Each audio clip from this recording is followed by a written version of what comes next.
Welcome, everybody, to Broadcast Team Alpha, where we bring you cutting edge conversation while exploring the quantum possibilities. We are so happy you're here with us. Thank you for being here with us. Thank you for your love and your support. Thank you for your very generous super chats. And we have a really interesting show and really wonderful guests tonight. It's not enough that we've been blindsided with a lot of the truth that's coming out right now, but I didn't really expect that the deception or the mistruth or whatever we're going to call that goes way far back. So tonight we're going to take a little journey and find out some really remarkable things. Augie, will you tell us about our guests? Oh, yes, this is going to be fun. We have Myra and John Nichols with us right here from the Tucson, Arizona area. And it's kind of amazing that we've never crossed paths because we both have been, all of us has been on the truth and conspiracy fact wagon for a while. And here we are in the same area. So at least now we know each other, and we got to go have a cup of coffee sometime. Now, John and Myra are, I guess I should call it, this is my term, forensic archaeological investigators, because they go way beyond what normal archaeology would do. They go into the fringes of what is available of information and pull that into the whole so it supports and gets more genuine. And this is not done in archaeology a lot. See, another advantage that they have is that they fund their own research, so they are not obligated to someone else's agenda or obligations. They have found some incredible information and things here. And actually, what they are going to tell us tonight will throw the information on the history books right in the trash can. And history as we know it, I think many of us has discovered it already, that much of it is a lie, and especially when it comes to the southwest of the United States. Because especially from the Superstition Mountains all the way down through Tucson and maybe all the way down to the Mexican border. And there is evidence that several million people lived in this area. The Jews were here, the Romans were here, the Vikings were even here. They traveled from Europe all the way over across the sea to the Americas. And we are going to hear about these people who came from all over the world and lived in the Americas 1,000 years ago, 1,500 years ago, 2,000 years ago. And this is something that hardly anybody knows anything about because it never made it to the history books. And again, because it did not fit the agenda of religion and the rulers of the time. So folks, put your snorkels on because we're going to go deep tonight. We're going to get deep into conspiracy facts. Myra and John, welcome to the show. Welcome. Welcome. Thank Welcome. you. Welcome. Hi. Oh gosh, there is What we'd like to do. Yeah, there's so much to talk about. I don't know exactly where to start, but to support what I said here, you maybe give us a little background on how all this information came about. Maybe that's the place to start. What do you think? Yeah, about 7 years ago, John and I were watching a program called America Unearthed with Scott Walters. And it was about the Desert Crosses or the Silver Bell Crosses or the swords and Silver Bell swords. They're called different names. Tucson artifacts is another term. And it's about 33 artifacts that were excavated in 1924. And when they were first excavated, they tell a story of an international trading empire that was here from Europe during the time of Emperor Charlemagne. And there were royals that were running this mining colony. It was a mining colony. They were getting riches out of here. And these artifacts tell a story of their presence and their beginning, their presence, and their end. And at the time of the excavation, it was a national story, and it made headlines all over the country. And the people that discovered these artifacts were out driving on a dirt road, and they turned down this little street where they had these lime kilns, and they used these lime kilns to make lime for the adobe constructed buildings in the area. And on their way, they happened to notice something sticking out of the ground. It looked like a cross. And this man and his wife and son pulled off the road, and they saw part of a big cross, and they couldn't believe this thing. It was made from lead. They thought it was lead, and they saw half of it out of the ground, and the rest of it was in the caliche. And they dug and dug till they got it out, and they took it to the university, and this was the beginning of it. And that was the original discovery made. There was a case of a sword discovered earlier. As time went on, there was a controversy. For John and I, we saw that film on these artifacts, and we decided to go down and look at them. And we were absolutely shocked because the detail carvings on them was amazing. And we were absolutely stunned. And I think that what bothered us the most is what happened to the people during the discovery. It was unfortunate because their timing on this history was during a time when history was being suppressed. And most recently with the information in Oklahoma at Tulsa. And that was only 3 years from this excavation. And again, our history is not what it appears to be. There's a history of the conquerors and a history of the witnesses, and that's the difference. Yeah. Yeah, so now this time frame on this, that is in the 20th century, or is it before that? On this find?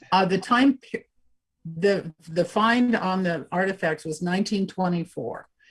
1924 is when they were discovered.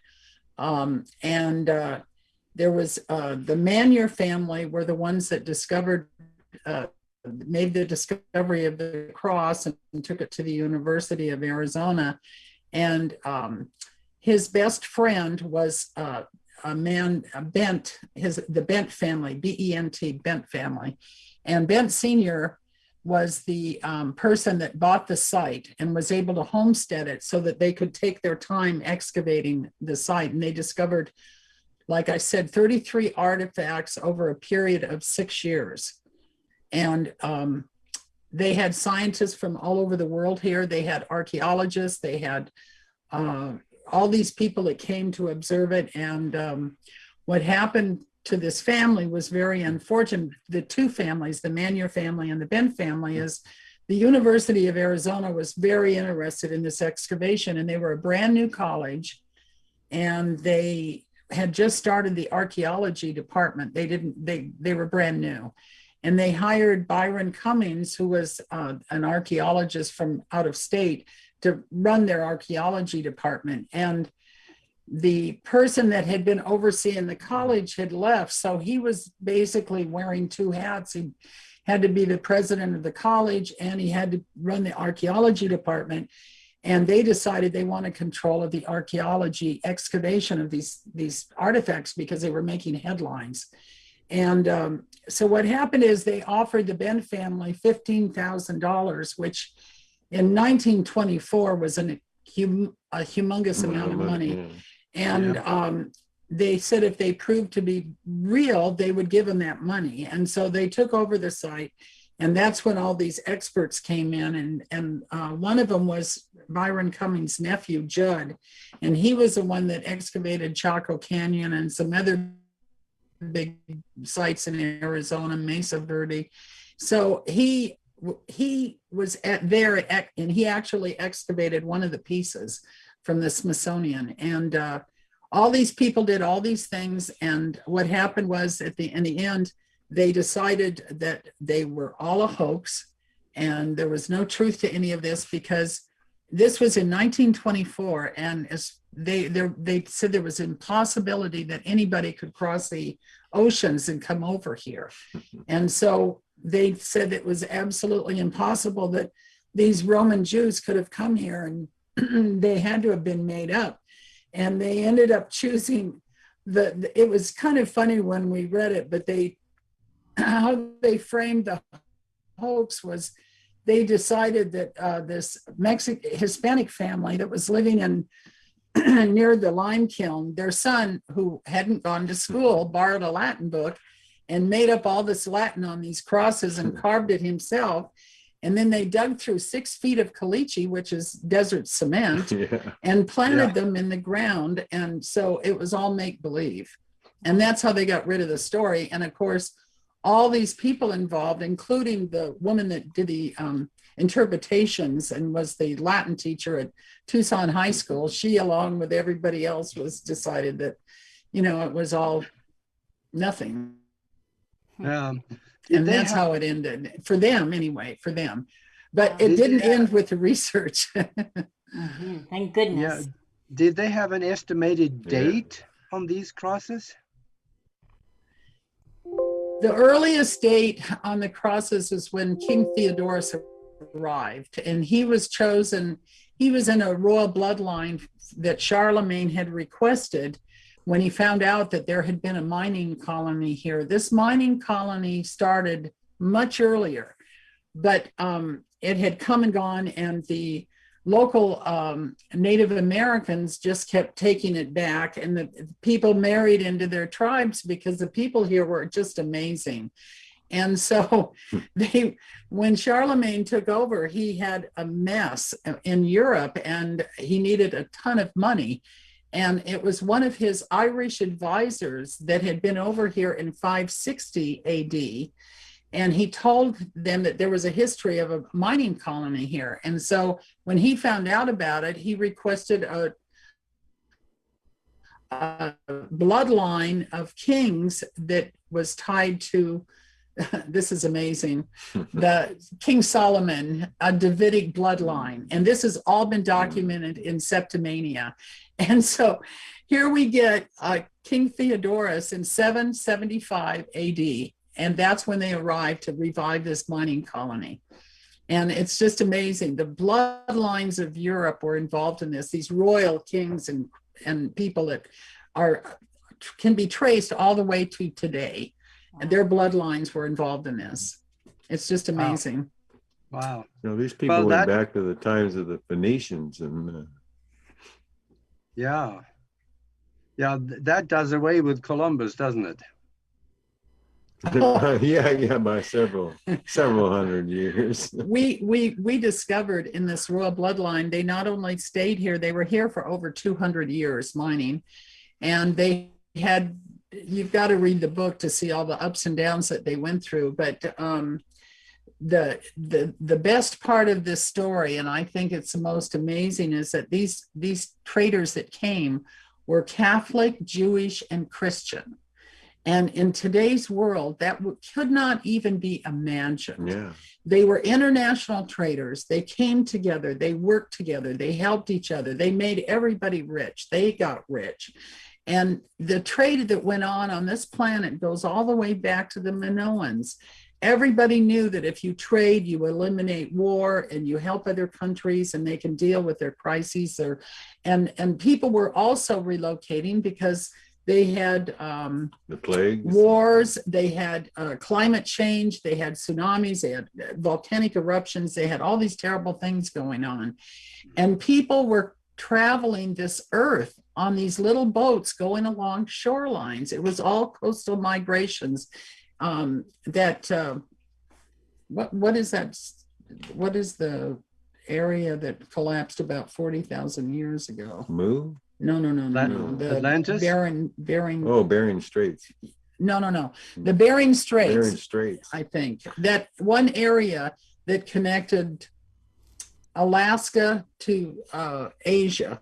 That area up there, Russia, there was an area of land that they said everybody came across. Well, Yeah, that that's the dissolved land bridge. 40,000 years ago, and the land bridge, right. And so after that, people were coming here nonstop. And we found history of Egyptian mummies that had cocaine and tobacco in their bodies, and they were tested, and the only source for that was the New World. They found copper swords that were mined in Lake Superior during the Bronze Age.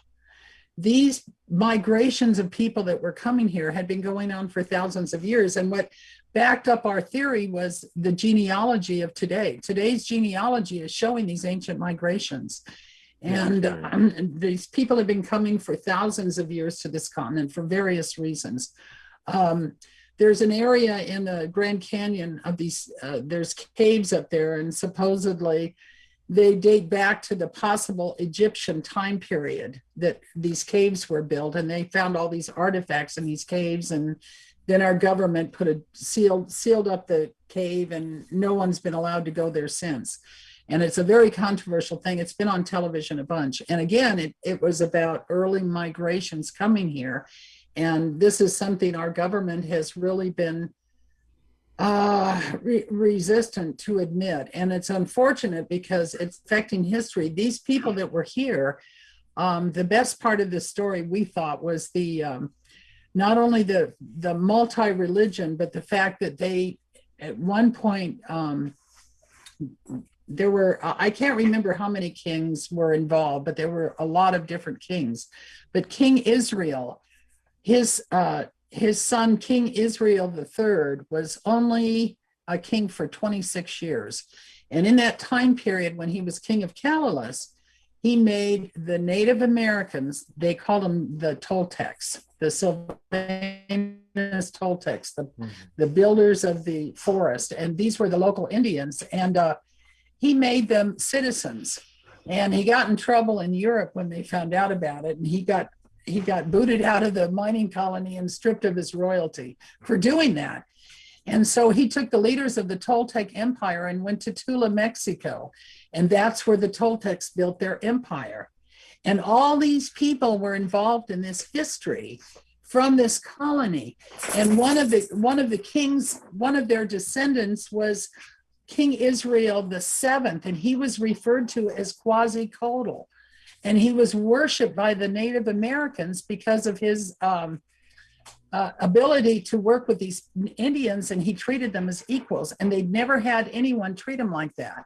And there's so much history involved in this mining colony that branched out. Then you've got the people that went back to Europe later on that were tied to these royal families, and one of the descendants of Charlemagne founded the Knights Templar. Another descendant of one of the kings of Calais was El Cid of Spain. All of this has been figured out in genealogy, and this mining colony is just amazing.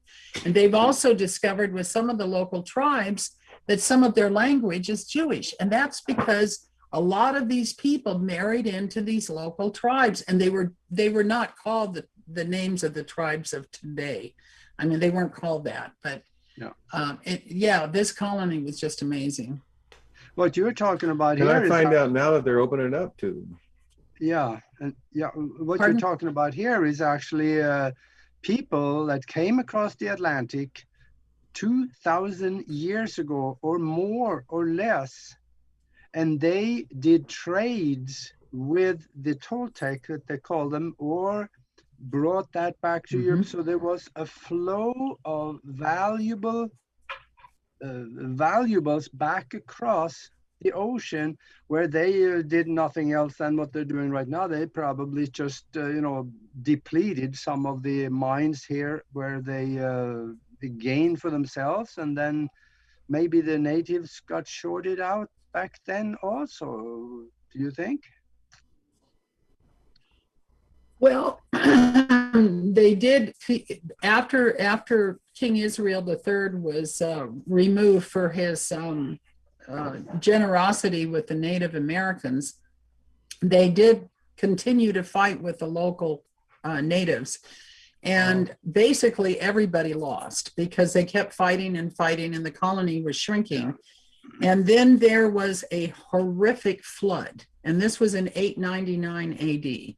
And they had a flood. They got like, oh, I can't remember on it. I downloaded the NOAA rainfall totals, and 60 inches comes to mind, but it was just a massive flood here. And all these rivers, this is another thing too, that in Arizona, how they've killed this story is they said that the rivers here were dry. They're just washes. Well, back in the time period of these people, these rivers here, the Gila, the Colorado, the Santa Cruz, the San Pedro, the Rio Grande, they were like the Missouri and the Mississippi. They were massive rivers. The Rio Grande filled up the entire valley. You can see stains on the rocks as you look up the cliffs in that Rio Grande Valley, and you can see how huge that river was at one time. They had paddle boats on it in the War of 18, in this, what was that? The Spanish War, the Spanish-American War. Mm-hmm. Yeah, you can go up in They had paddle boats. in Yuma, Arizona. There, I think that cafe there. What the heck's the name? Well, they had Brownie's Cafe. They have all these pictures inside that cafe of all these paddle boats there in Yuma, where they on the Colorado, on the Colorado River there. Yeah, and it's only about I think 40 or 50 miles from there to the Sea of Cortez in Mexico. And at that time, they probably even had probably sailed right through there. I'm sure the tributaries were all over the place like they were here. So the people also have to know that the two main rivers, the Santa Cruz and the San Pedro, are the only two rivers that run from south to north. And this is, so these people could come all the way across from the Gulf of Mexico and make a thing down to Santa Cruz and go into the Gila and go all the way down to Yuma, come back across through the Colorado, and then come back down this way and come through there by what's the name by Rocky Point there, that river comes down into Tucson. the Santa Rosa. The Santa Rosa Marsh. Yeah. That was a huge river at that time. Yeah. And there was probably two or three others that were probably just about as big. So they had a perfect highway. It was a highway of water that you can go from Tumamoc Hill, and I don't know if you know where Tumamoc Mountain is there in Tucson by St. Mary's Hospital. Well, on top of Tumamoc was a 3-story building, and that was probably Rhoda. And the professors for the University of Arizona, the Fishes, Mr. and Mrs. Fish, did all of their excavations and stuff there, and all of this parts of this building that were left, because they hauled off a lot of it and took it into Tucson, built other buildings, but they buried most of that stuff right on the top of Tumamoc Hill, so they could excavate that stuff at any time that they so-called desire to do so. And that's why the Fishes and the University of Arizona covered that stuff up. And and the stuff is there. All they got to do, and there's petroglyphs surrounding that whole area. And it was the best fortifications around there, and people to this day still are going up and down that Tumamoc Hill every day. Yeah. And they've had fights and stuff to try and stop these people who've been doing it for thousands of years, going up and down those hills. But it didn't work. They're still doing it. When we did our research, and this is the good thing about our... Go ahead. Yeah, when you're talking about these people, there were so many different kinds of people. There are, different cultures. Yes. And they all got along fine by doing trade. Everybody got along. Everybody got along. They worked together. Unique. And how many of them lived in the area, let's say between the Superstition Mountains or Phoenix and then the area south of there? How many were there? The Fishes told us, and this is an estimate from the University of Arizona, 4.5 million people. Wow. 4.5 million people. Wow. And these cities were so massive these buildings, these areas that they lived in. They had these huge adobe cities, and they were breathtaking. And they had area where they stored their grain. They had area where they had dried fish. They used nets in the ocean, in the waters here, and they dragged fish out with nets. And they had so much fish, and then they had game. And this area was much cooler. The climate, and they have a thing on NOAA with ancient climatology, and the range of temperatures was between the 50s and the high 70s. It never got really hot here. It never got really cool. And they had forests. There were trees everywhere. And it was such a beautiful, beautiful, beautiful place to live. And these people had built these massive communities, and they would have trade.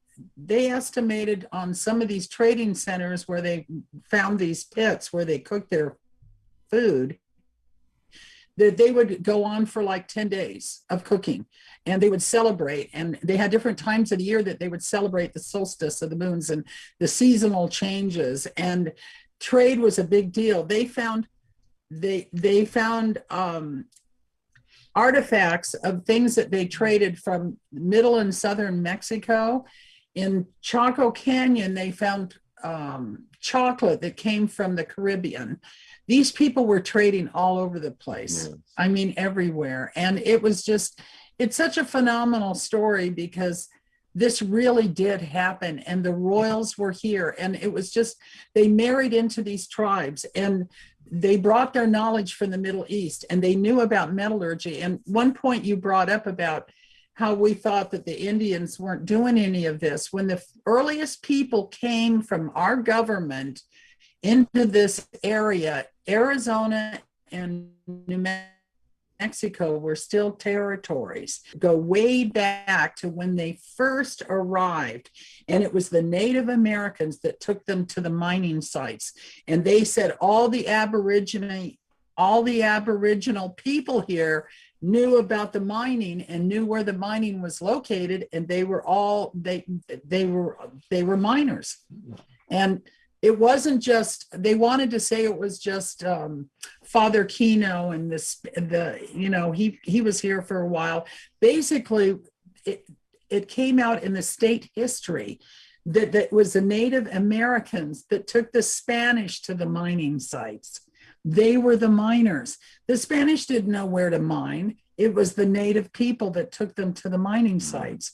They were very generous. They were very open, and that was their mistake when the Spanish arrived. But Father Kino, his people used these Native Americans for building their churches, which there's pro and con on that. I was brought up to believe that the Native Americans benefited from the Father Kino, and they helped build his churches. But what we discovered in factual history is the depopulation of these tribes, and that the food that they were given, they lost control of their storage of food. The Spanish took everything from them, and they were given food from the Spanish that they thought they should be eating, and so they were starving to death. And so the majority of Native Americans did not surrender. They lived in the wild and died in the wild. And the numbers here went down to the hundreds. At one point, there were only 300 Tohono O'odham left, the Papagos left, and less than 200 Pima Indians. They were the main tribes in this area. And the Apaches were off hiding somewhere. I don't know where they were, but those were the people that were helping to build the churches. So the idea that the Spanish really helped them and they benefited is kind of, not really the facts when you look at the depopulation. Mm-hmm. It was very dramatic, and most of it was starvation. Mm-hmm. So we have a question from the chat room. Birdanatry asks, may this also have something to do with the 12 or 13 tribes of Israel? I'm not sure how that fits in. It's very possible. Really? It's very possible. These kings of Calais were royal kings from the house of David, and they had a bloodline that came from came from Davidic, royal Davidic Makir bloodline. And these kings, I'm very sure, were part of the tribes of Israel. I'm not that familiar with it, but I know one thing. There were two initials that were carved on the artifacts, and we found them on petroglyphs in this park. One is an L, and the other one is an I. I for Ishmaelite, L for Levites. And there were other tribes that were involved in this. And the one thing I wanted to say about the history of this royalty that was here is on one of the artifacts, we call it a paddle. It's in the book, it looks kind of flat, like it's a paddle, and then it has a long straight arm to it. And on that paddle is the double cross of the Templars. And a lot of people got confused when they saw other symbols that were Masonic. This was the beginning of these symbols. They came down through families. They came down through royalty. And so, yeah, this could have a lot to do with a lot of different things with the tribes of Israel, because all of these people started it. This was the beginning of it with these symbols. Yeah, the double cross is Charlemagne. Wow. And Godfrey is one of the descendants of Charlemagne, and he was one of the 9 founders of the Knights Templar. Templars, yeah. Wow. We have remarkable people in our chat room. They're so smart and they're so brilliant, and their conversations are just amazing. So I just want to do a shout out to the chat room. You guys are so awesome. I'm still stunned, and this is a little gossipy. I'm stunned that not only, maybe tobacco I could understand, but that cocaine was found in the mummified bodies of the Egyptians. I had no idea. I mean, they didn't have McDonald's straws back then, right? So I don't know how they did that. Well, sorry. They found all kinds of things. There was I don't know if it was the Han Dynasty of China. The emperor of China, 6,500 years ago, they found marijuana, cannabis, and tobacco and things in his mummified chamber. Yeah, in his chamber, they said the marijuana, they must have been like 10 feet tall. These huge plants of marijuana that he was buried with. Wow. That's amazing to me. It is amazing. So our ancients knew more than we thought they did. Before they were made bad for us, right? You guys were talking about things that were found. I got a story that I want to tell. I have never done this on a show before, but I'm going to do it now. I had a friend, he's gone now, here in Tucson. His name was Joe Blankenship. He went up to the northwest into the canyon up there, and he found some of those caves. In there, he found Egyptian artifacts. And one of them he brought home without telling anybody, obviously. And there was a panel about probably about a foot. It was a little bit narrower than it was wide, and it was of pure gold, about close to an inch thick. That thing was heavy, and I saw it. Oh, wow. It was Egyptian hieroglyphs on it. In fact, at one time he had it built into an end table as the top of the end table. But it was stolen. Oh, wow. I did see it before it was taken from his home. That thing was done. It came out of the cave, and that was no replica of nothing. That was the real thing that was brought here or made here by the Egyptians. Wow. And there are others that have found things up I was very... Jerry Wills has found some things up there also. Oh, that's fantastic. That's fantastic because I think the archaeologists that discovered those caves No, it wasn't Gilder. Gilder was the one on Tumamoc Hill. I don't remember. Kincaid, I think, was the archaeologist that discovered those caves. Mysteriously Kincaid. died right after. And there was a family here locally, the Amway family, and they're a ranching family and a rodeo family, and they had thing on the internet about these caves, and they had pictures inside the caves, and they showed these golden Buddhas and these golden swords, and they said in the caves they could have housed 50,000 people. Yeah. 50,000 people. They were carved out. It was huge. It was like a home that was carved out. And the whole floor and everything was just covered with these incredibly unbelievable swords and things made out of silver, gold, jewels. And they had this website for a long time, and then it disappeared. I don't know what happened, but I remember they had the newspaper article on Kincaid, and then they had pictures of the inside of these caves, and it was amazing. And then I don't know what happened, but they took it all down. Yeah. It was up for a while. There's a lot of I don't know what happened going on here. Yeah. Things have a way of disappearing. Like them 1,000 Roman ships that are over there in the ocean. Yeah, one of the points I wanted to bring up, this wasn't the Roman history that we stumbled into, wasn't just these artifacts. And one of the woman that Mrs. Ostrander, the Latin teacher that deciphered the artifacts the first time, she had studied Desiree Charnay, and he was a high school history teacher that also had a lot of archaeology background, and he was hired by the French government to get the history in Mexico. And he excavated Pulpan, and he excavated Comacalco, and he photographed everything. And he said he had pictures of Roman structures with impluviums, which was only built in Rome. He had pictures, he had documentations of architecture that was done by the Toltecs. And he said there was Asian and Roman influence throughout Mexico.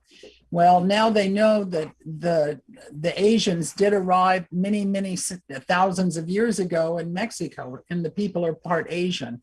But the Romans, this has been the big issue, and he found all kinds of Roman history. And one of the things that really amazed us at Comacalco is that it was made from bricks that were fired.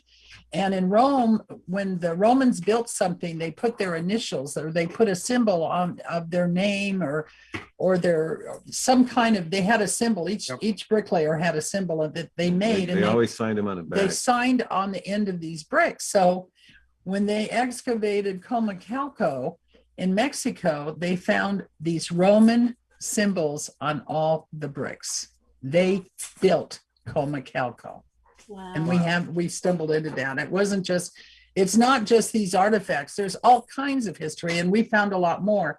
And another thing I wanted to bring up, when you mentioned that these Native Americans, we were told repeatedly in Arizona that the Native Americans here were just farmers. They just grew corn. That's all they did. They grew corn. They didn't go fishing because there was no water, and they didn't know anything about metallurgy.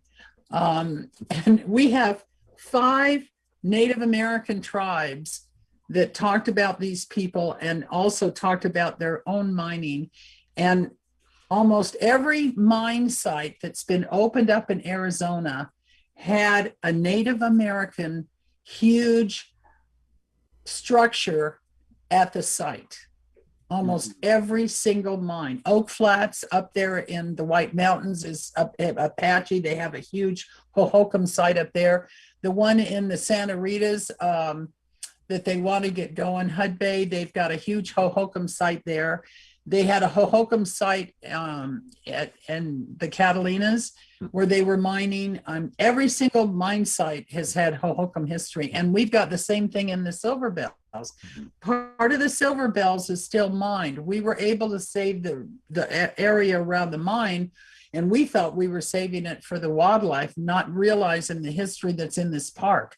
And there's a huge Hohokam village and site where the mining is going on, where it's a lot of it's been destroyed, but there's the history in this park goes back 10,000 years, and it's the Native Americans, and they were all mining. So to say that they were just farmers, it's kind of comical. We dug into all of this. We couldn't believe the stuff we kept coming up with. It was just amazing. St. Mary's Hospital is built on a giant Hohokam site. Yeah. And the U of A made up the name Hohokam. Hohokam are ancient Indians. That's all it is.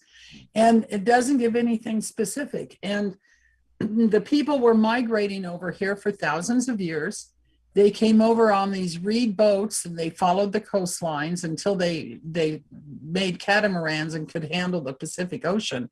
But they did coastal migration. They did the same thing coming over from Europe. They just went along the coastlines till they got bigger and better ships that could take the currents.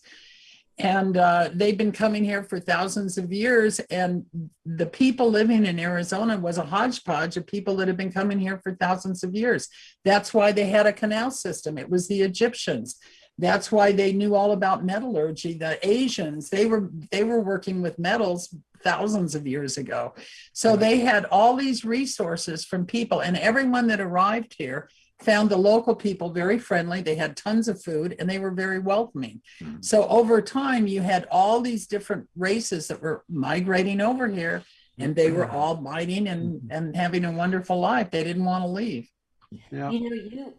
It would be nice if you could market this video to Ancestry DNA, the people who do the ancestry, because for anybody who's gotten a report and they're looking at it and they're going, what the heck? How did that happen? This could answer a lot, really. And there's another question. Is the calendar about 1,000 years off, do you think? Which calendar? The Roman calendar? I'm not I'm sure. probably thinking like maybe the Julianic calendar. That's very likely. Yeah, Nancy, can you clarify which calendar? Well, I know the calendar is off. Yeah. I'm not, because the Pope in about 1400 and something, they declared that the calendar was off, so they offset it, but it wasn't 1,000 years. It was just a few years. I think 7, 8 years or something like that. It was offset. Interesting. Ooh. Speaking of the church,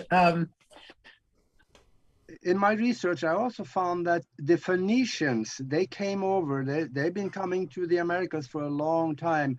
And the one document I ran across, that their ships was about 100 meters. Well, they didn't use meters. They used their own measure, but it came out to be about 300-foot long ships. And they had sails and they had oars, just like the Romans did. In fact, the Romans got their technology from the Phoenicians usually. Wow. One of the things in our book that's going to blow your mind, we know about the Phoenicians. The original trading empire was the Ishmaelite trading empire, and it was in the Old Testament. It was pre-Christ. And it was Phoenicians and Canaanites, and they were coming over here. And the reason we dug into this is because the Callalus mining colony was started by the Olmecs. The Olmecs were the first ones mining here. And there's 3 cities in the Yucatan of Olmec cities. And it's all in our book. And on one of the stelas of one of the cities, they show a Jewish man who's probably a Canaanite in his dress and his attire from the Phoenician trading empire. And they were trading with the Phoenicians and Canaanites, and they were here on this continent. They migrated from Africa and the Middle East. They were here, the Olmecs, and they have the cities, and they have the carvings to prove it. And we've got that in our book. They were the first trading empire. Wow. Oh, I got There another was the Silk Road, the Glass Road, they had all these, they created all this trade in the Middle East. They spread mathematics, and they spread knowledge and culture, and basically civilization started with the Ishmaelite, Canaanite, Phoenician trading empire. They came after the Minoans, but there was a lot of time period in between. But the Phoenicians and the Canaanites, and the Canaanites got wiped out by the Romans, but the Phoenicians didn't stop trading. No. Right. And they were the original trading empire, and we've got, I got another question for you, and it's kind of selfish in its way. We mentioned when we talked on the phone before the show, you mentioned that the Vikings may have been here, and I can trace my ancestry back to the edge of the Viking era. So what about the Vikings? What have you found about them here? Well, Dr. Covey is one of our sources, and he worked at Wake Forest College, and he spent 2 years in this state. And in his book about Callalus, he has a picture of a Viking ship over by Yuma with the shields on the side of it, a wooden Viking ship in Yuma. That's really I'm not joking. And those shields were on there for a long time. People were actually taking them off for a long time till finally they were all gone. We feel, and so did the Native Americans who witnessed this, that the Vikings didn't start really venturing out till the 800 AD time period, and they got here after Callalus had ended. They showed up, and they were mining with the Blackfoot and some of the other tribes. And again, the Vikings that were here were of a royal bloodline. They knew, the royals knew, and they were Vikings, and they knew about Callalus. It came down through the royal families. Yeah. Wow. One of our sources to the kings of Callalus is from a royal family in Europe, and he deciphered the kings of Callalus and went through. I mean, he finally took his site down because we used it for publishing and got his permission, but other people were trying to take advantage of his research. And he is in that royal bloodline. His ancestor was a duke in the Revisionist trading empire, and he wanted to find out all about it. And he discovered that his family was in the royal bloodline. And it goes back to Europe. And the Vikings that were here were also in the royal bloodline of Europe. Wow. And they were all royals, and they all knew about this place. I just can't get around what Nori said a little while ago. For those people that send off and get their kit to check out their genetics and where they're from, and it sees that, yeah, you're part Jewish, you're part pasty white guy, or you have a little black in you. Well, that's it. Oh, yeah, it comes from all over the world. But what if it came from here? Because they came to here. Exactly. Yeah. Exactly. Mm-hmm. Well, one of the tribes, I understand from Jerry Wills, the Tohono O'odham, they discovered that they have a high source of India blood in them, India. And of course, I think of Baba Quavari Mountain. I read a book one time about Baba Quavari Mountain, which is on the reservation, and how it would glow on a full moon. It literally looked like a gold. It had so much gold on the outside of Baba Quavari Peak that it glowed yellow on a full moon. It was so bright with gold. Wow. And the people from India were here, and that could have been the Tohono O'odham tribe. And it's like the Zuni are tied to an island in Japan, and You know, as people get their genealogy, they're finding out, oh my gosh. And some of the people in Mexico are tied to the Asians. They know that. A lot of the tribes in Mexico are tied to Asians as well as Jews. The Apaches with the Mongols. Yep, the Apaches have got the symbol, the birthmark, you know, from the Mongols. Yep. So yeah, genealogy, you're right. And that's what saved us on transcontinental migrations. Excuse me a second. I gotta let these dogs outside. They're attacking. My dogs are attacking me. So I gotta take 1 second to put them outside. Okay. My dogs do that too. They start circling. They got a mind of their own. Yeah. So I don't even understand this question. I'm not going to pretend I do. Nancy asks.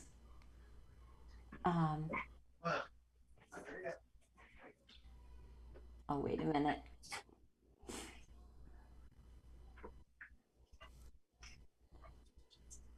Well, Yes. are you back?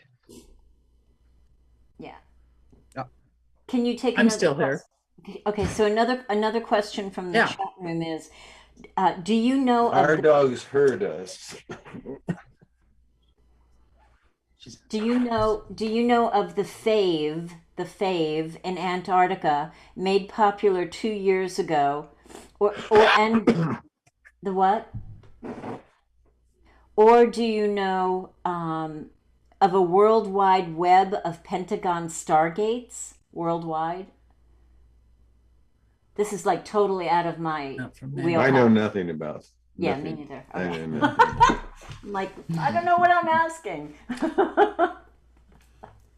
Like So to I see have a question. How did you two get into this, and how long have you been together? It's kind of an interesting story. We met when we were older, and we met, and it was during a time period where I was trying to help my neighbors protect this area out here because we knew the mining interests were going to expand, and we were worried about losing the ecosystem here. And we had the only complete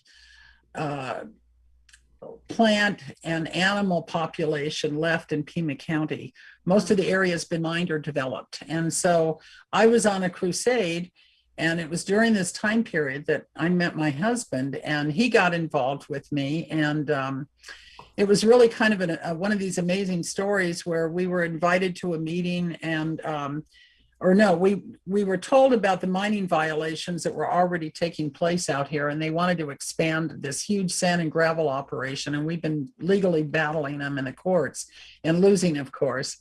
And so we ended up coming out and taking pictures, and I met with the manager of the Bureau of Land Management about what we could do to save this area, and he told me what we could do. And I got home, and we got a phone call to go to a meeting at the county government the next day, and Secretary Bruce Babbitt was going to be there, and they were going to present the Sonoran Desert Conservation Plan, which was a huge environmental study that had been done on the Sonoran Desert here. It's only in Arizona, and saving the wildlife and plant life here.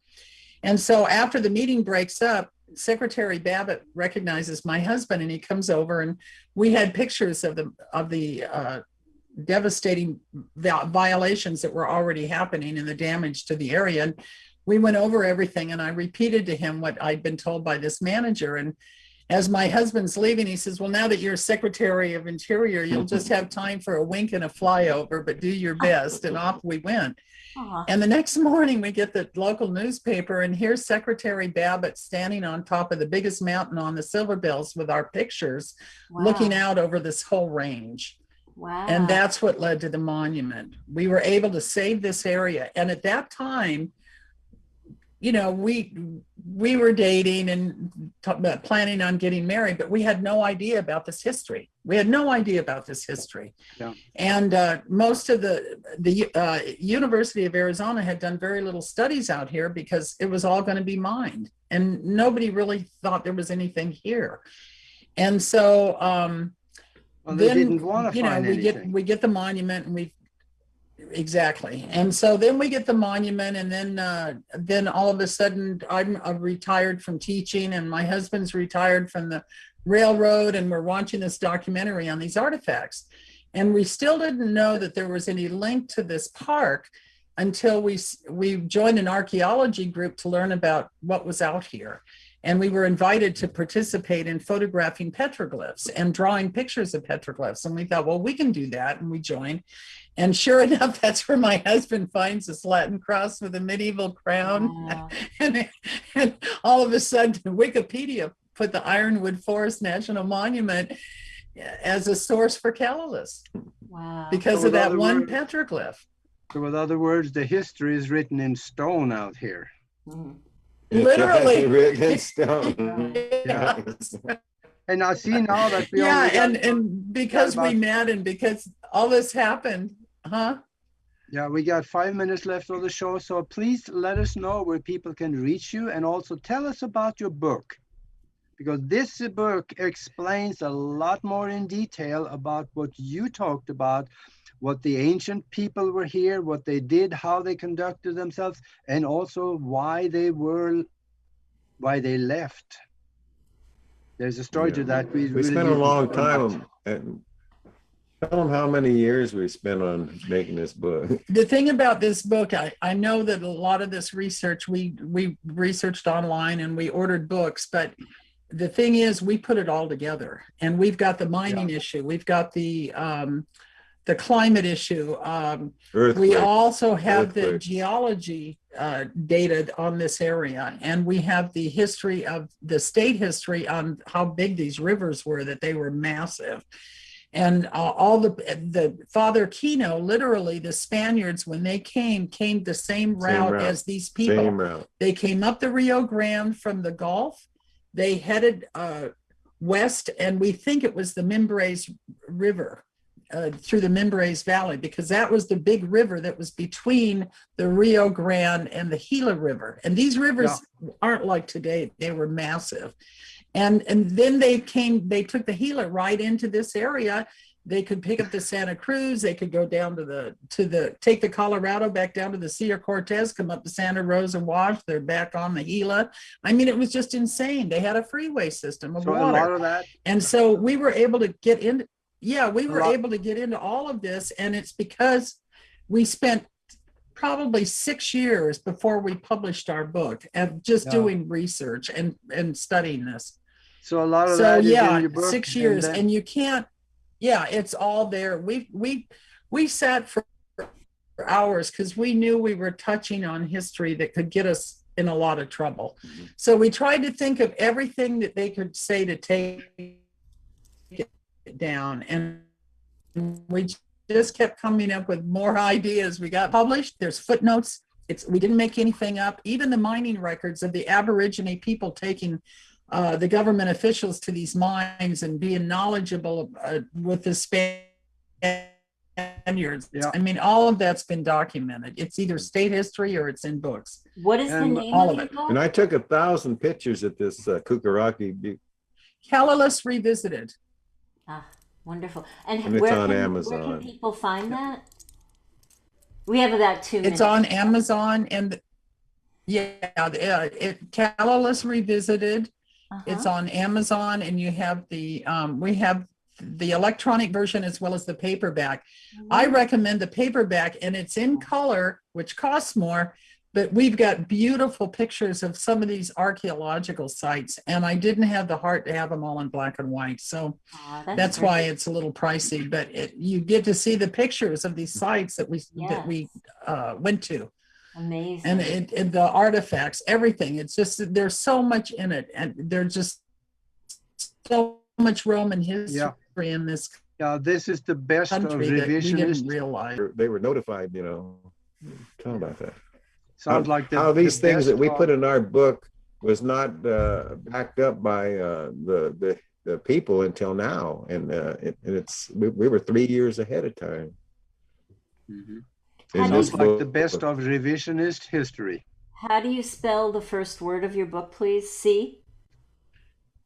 Callalus. Callalus. My husband has tell him what you said. I have a little thing by saying Cal, Al, and us. Got it. And the second one? Callalus. Callalus revisited? Revisited. Revisited. Yes. Wonderful. Thank you. Augie, you want to take us out? Yeah, and well, we're down to the end here, so we will be back next week. And in the meantime, go visit us on YouTube and the Broadcast Team Alpha. You will find us there, and you find us a lot of other places out there. Just poke around, and there we are. So we will be back next week with another All right. interesting show for you. So Thank you until so then, much. Thank you for Long having problem. us. Thank you very much. Bye-bye. Uh-huh.